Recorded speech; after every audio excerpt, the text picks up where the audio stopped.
East FM 102.7 காசல்களில் good morning Canada நிகழ்ச்சியோடு இணைந்திருக்கிறீர்கள். புத்தகங்கள் மனிதர்களுக்கு வாசிப்பு அனுபவத்தை தருகிறது. அவர்கள் பயணப்பட முடியாத இடங்களுக்கும் அவர்கள் பெற்றுக்கொள்ள முடியாத அனுபவங்களுக்கும் அவர்களை அழைத்துச் செல்லுகின்ற ஆற்றல் புத்தகங்களுக்கு இருக்கிறது. அதை தாண்டி இந்த புத்தக வாசிப்பின் ஊடாக நாங்கள் மற்றவர்களை புரிந்து கொள்ள முடிகிறது. தனி மனிதர்களை மட்டுமல்ல, சமூகங்களையும் நாங்கள் புரிந்து கொள்வதற்கு புத்தக வாசிப்பு என்பது மிகவும் இன்றியமையாததாக இருக்கிறது. இன்றைய சூழலில் நாம் அதிகமாக வாசிப்பதில்லை அல்லது வாசிப்பதற்கு நேரம் ஒதுக்குவதில்லை. இவ்வாறாக நாங்கள் ஒரு விதமான அவசர யுகத்தில் வாழ்ந்து கொண்டிருக்கிறோம். எல்லாவற்றையும் மிக வேகமாக கடக்கின்ற ரீல்ஸ், ஷார்ட்ஸ், டிக்டாக் என்று அவசரப்படக்கூடிய எல்லா நுகர்வுகளையும் மனிதர்கள் உள்வாங்கிக் கொண்டிருக்கின்ற நிலையில் நிதானமாக வாசித்து அனுபவித்து உள்வாங்கக்கூடிய புத்தகங்கள் மீதான ஈடுபாடு குறைவடைந்து கொண்டே செல்கிறது. இது ஒரு ஆரோக்கியமான சமூகத்திற்கு மிக ஆபத்தாக மாறிப்போய்விடும் அபாயத்தை கொண்டிருக்கிறது. இவ்வாறான பின்னணியில் டொரண்டோ தமிழ் புத்தக அரங்கம் 2025 எதிர்வரும் டிசம்பர் 6, 7 தேதிகளில் மெல்பர்ன் ஃபேமிலி ரிசோர்ஸ் சென்டரில் நடைபெற இருக்கிறது. இந்த புத்தக அரங்கம் தொடர்பாக பேசுவதற்காக இதனை ஏற்பாடு செய்திருக்கக்கூடிய ஏற்பாட்டுக் குழுவில் இருந்து இருவரை நாம் காற்றல்களில் இணைத்துக் கொள்ள காத்திருக்கிறோம். தமிழ் வாசிப்பு அனுபவத்தை கொண்டிருக்கக்கூடியவர்களுக்கு, தமிழ் இலக்கிய உலகத்திற்கு, தமிழ் சூழலில் மிக பரிச்சயமான பெயர்கள் பேராசிரியர் சேரன் அவர்கள், அதே போன்று அஸ்மின் அயூப் அவர்கள், இருவரையும் இணைத்துக் கொள்கிறோம். வணக்கம் இருவருக்கும். வணக்கம். வணக்கம் பேராசிரியர் சேரன் அவர்களே. வணக்கம். வணக்கம். இந்த புத்தக அரங்கத்தின் நோக்கம் என்ன? எதற்காக இந்த புத்தக அரங்கம் ஏற்பாடு செய்யப்பட்டிருக்கிறது? இவ்வாறான சூழலில் இதன் பெறுபேறாக அல்லது இதன் வெளிப்பாடாக எதை எதிர்பார்க்கிறீர்கள்? வெறுமனே புத்தக அரங்கம் அல்லது ஒரு நூல் விற்பனை என்றால் நாங்கள் கடந்து செல்ல முடியும், அல்லது அப்படியாக அடிக்கடி நடைபெறக்கூடிய ஒன்றாக இருக்கிறது. அதை தாண்டி இது என்ன நோக்கத்தை கொண்டதாக ஏற்பாடு செய்யப்படுகிறது? 2 நாட்கள் நடைபெற இருக்கிறது. இதன் அடிப்படை என்னவாக இருக்கிறது?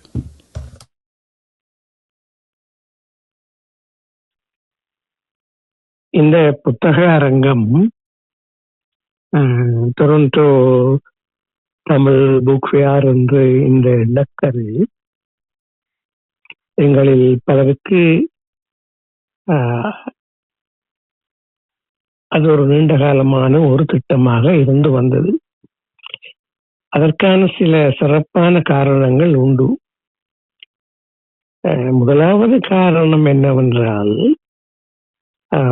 நீங்களும் உங்களுடைய வாசகர்கள், கேட்போர்கள், நேயர்கள் எல்லாம் பலரும் அறிந்தது, இப்பொழுது உலகின் பல்வேறு இடங்களில் தமிழ் நூல்களுக்கான அரங்கமும் கண்காட்சியும் மிக பெருமளவில் நடந்து வருகிறது.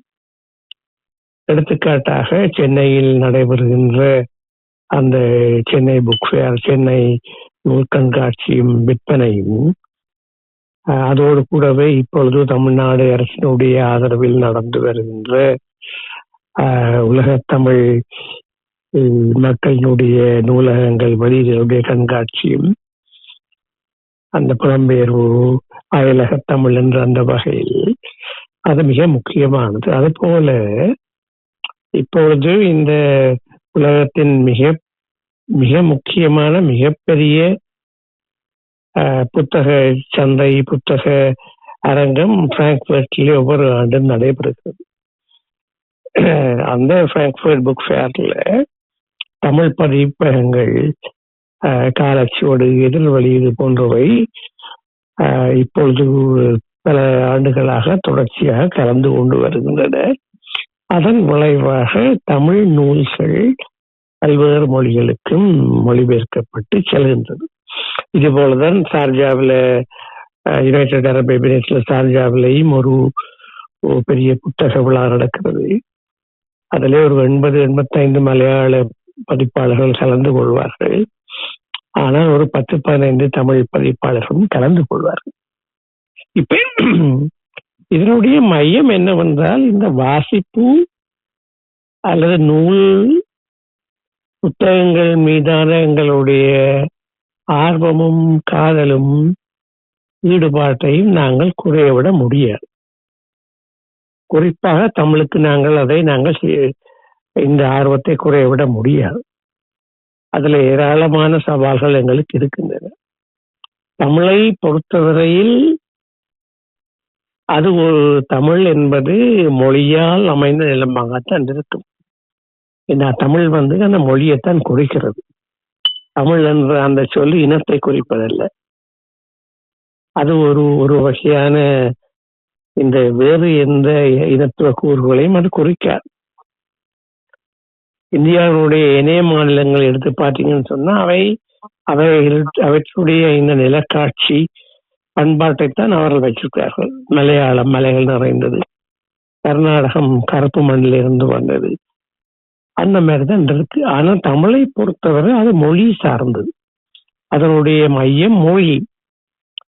அப்ப தமிழ் மொழி பேசுகிறவர்கள் எல்லோரும் தமிழர்கள் என்பதுதான் அடையாளம் என்பது என்னுடைய கருத்து. அந்த பின்னணியில் பார்க்கிற பொழுது இந்த தமிழ் மொழியினூடாக, தமிழ் மொழி நூல்களின் ஊடாக பல்வேறுபட்ட தமிழ் சமூகங்களை ஒன்றிணைக்கின்ற ஒரு வாய்ப்பு எங்களுக்கு கிடைக்கிறது. உங்களுக்கு தெரியும், இலங்கையில் தமிழ் முஸ்லிம் சமூகங்களுக்கு இடையான அந்த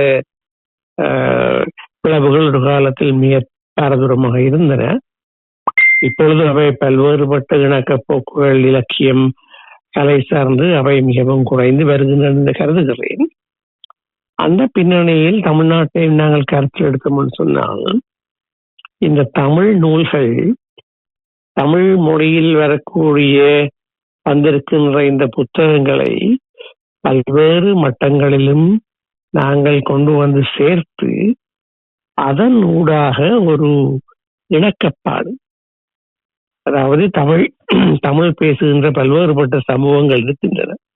அவர்கள் எல்லோரும் தங்களை தமிழர்களாக அடையாளம் காட்டிக்கொள்ள வேண்டும் என்ற கட்டாயம் கிடையாது.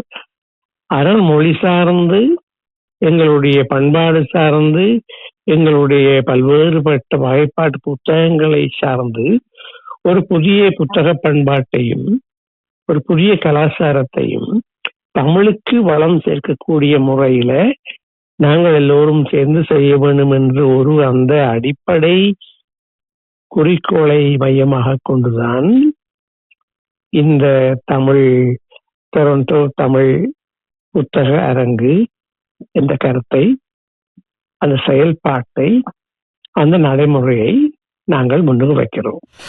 மிக முக்கியமான ஒரு விடயம், நீங்கள் குறிப்பிட்டது போல ஒரு புறம் வாசிப்பு மீதான நேசத்தை அதிகரிக்க வேண்டும். அதே வேளையில் தமிழ் மக்களாக நாங்கள் தமிழை அடுத்த தலைமுறைக்கு கையளிப்பதற்கு எங்களிடம் இருக்கக்கூடிய மிகப்பெரிய ஒரு பொக்கிஷமாக இந்த புத்தகங்கள் தான் இருக்கப் போகிறது. ஆகவே அவை தொடர்பிலாக அதை எழுதப்படுவதும், வாசிக்கப்படுவதும், அது நுகரப்படுவதும், அதற்கான ஒரு சந்தை ஏற்படுத்தப்படுவதும் மிக முக்கியமானது. இந்த நேரத்தில் அசீம், இந்த ஏற்பாடு குறித்து கூற முடியுமா? இது எந்தெந்த அமைப்புகள் இணைந்து ஏற்பாடு செய்கின்றன? யார் யார் இதில் பங்களிப்பாளர்களாக இணைந்து கொள்கிறார்கள்? எவ்வாறான கூறுங்கள். இதுல இன்னும் ஒரு சின்ன கருத்து என்னென்றால், தமிழ் நூல்கள், தமிழ் மொழியின் கூடாக வரக்கூடிய வெளியீடுகள் அவை பல்வேறு நாடுகளிலிருந்து வருகின்றன. தமிழ்நாட்டில் தான் ஒரு முறைமையான தொழில் வாழ்மை சார்ந்த பதிப்பகங்கள் நிறைய இருக்கின்றன.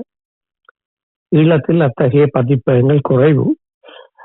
இப்பொழுது இருக்கின்ற ஒரு கணக்கெடுப்பின்படி 80 பதிப்பகங்கள் இலங்கையில் தொழிற்படுவதாக இந்த ஆய்வுகள் சொல்லி காட்டுகின்றன. ஆனால் அந்த 80 பதிப்பகங்களுடைய நூல்களும் பரவலாக கிடைப்பதில்லை. அதுபோல இந்த புலம்பெயர்ந்து வாழ்கின்ற தமிழ் மக்களுக்கு அவர்களுடைய வாழ்க்கை, பண்பாடு, கலாச்சாரத்துக்கு ஊடாக, பொருளாதாரத்துக்கு ஊடாக பெரிய வாய்ப்பு இருக்கிறது. அந்த வாய்ப்பை பயன்படுத்தி இந்த எல்லா வகையான தமிழ் பதிப்பகங்கள், தமிழ் நூல்களை நாங்கள் பரவல்படுத்துவது இன்னொரு முக்கியமான ஒரு பணியாக இருக்கும். இந்த 2 அடிப்படை திட்டங்களை வைத்துக் கொண்டு அதிலிருந்து கிளை தெழுவதுதான் மற்ற ஏனைய நடைமுறைகள். அதை பற்றி அஸ்மின் உங்களுக்கு விரிவாக சொல்லுவார். சரி அஸ்மின். நன்றி. தமிழ் ஒரு மூத்த மொழி, அது சர்வதேச மொழி, அது உலகின் பல நாடுகளில் பேசப்படுகின்றது. மக்களுடைய இன்று வரை புழக்கத்தில் இருக்கின்றது. கிட்டத்தட்ட 2500 வருடங்களுக்கு மேல் தொன்மையான ஒரு மொழி. டொரண்டோ உண்மையில் பல்வேறு சமூக குழுக்களை இணைக்கின்ற, பல்வேறு சமூக குழுக்கள் சந்தித்துக் கொள்கின்ற, வாழ்கின்ற, தங்களை வளப்படுத்திக் கொள்கின்ற ஒரு நகரமாக இருக்கின்றது. அது ஒரு மாநகரமாக இருக்கின்றது. இந்த தளத்திலே தமிழை உயர்த்தி பிடிப்பதற்கும், தமிழை வலுவாக பேசுவதற்கும், தமிழ் சார்ந்த முயற்சிகளில் ஈடுபடுவதற்கும் பல்வேறு வாய்ப்புகள் இருக்கின்றன. நாங்கள் கடந்த பல வருடங்களாக இங்கு இருக்கின்ற தமிழ் நடைமுறைகளை பார்க்கின்ற பொழுது, அல்லது தமிழ் மொழி சார்ந்த, தமிழ் இலக்கிய பண்பாடு சார்ந்த விடயங்களை பார்க்கின்ற பொழுது, அதற்கென்று ஒரு பெரிய வாசகர் வட்டம் இருக்கின்றார்கள். அவர்கள் எல்லோரும் தனித்தனியாக இருக்கின்றார்கள். அவர்களை ஒருங்கிணைத்து தமிழ் மொழி சார்ந்த ஒரு இவ்வாறான ஒரு சர்வதேச அளவிலான ஒரு புத்தக கண்காட்சியை ஏற்பாடு செய்வதன் ஊடாக, குறிப்பாக டொரண்டோவில் இருக்கின்ற தமிழ் மக்கள் அல்லது கனடாவில் இருக்கின்ற தமிழ் மக்கள் தமிழுக்கு பங்களிப்பு செய்யக்கூடிய ஒரு வாய்ப்பை ஏற்படுத்துவதுதான் இந்த நிகழ்வினுடைய மிக பிரதானமான எண்ணக்கருவாக இருக்கின்றது. ஏற்கனவே பேராசிரியர் குறிப்பிட்டது போல பல்வேறு விடயங்கள் இதிலே முக்கியத்துவத்தோடு நோக்கப்படுகின்றன. இந்த எண்ணக்கருவை நாங்கள் சுமந்து கொண்டு இந்த எண்ணக்கரு தொடர்பாக பல்வேறு கலந்துரையாடல்களை மேற்கொண்ட பொழுது, கனடாவில் இருக்கின்ற பெரும்பாலான தமிழ் பதிப்பகங்கள், தமிழ் வெளியீட்டாளர்கள் அதற்கு தங்களுடைய முழுமையான ஆதரவை ஆரம்பத்திலே வழங்கினார்கள்.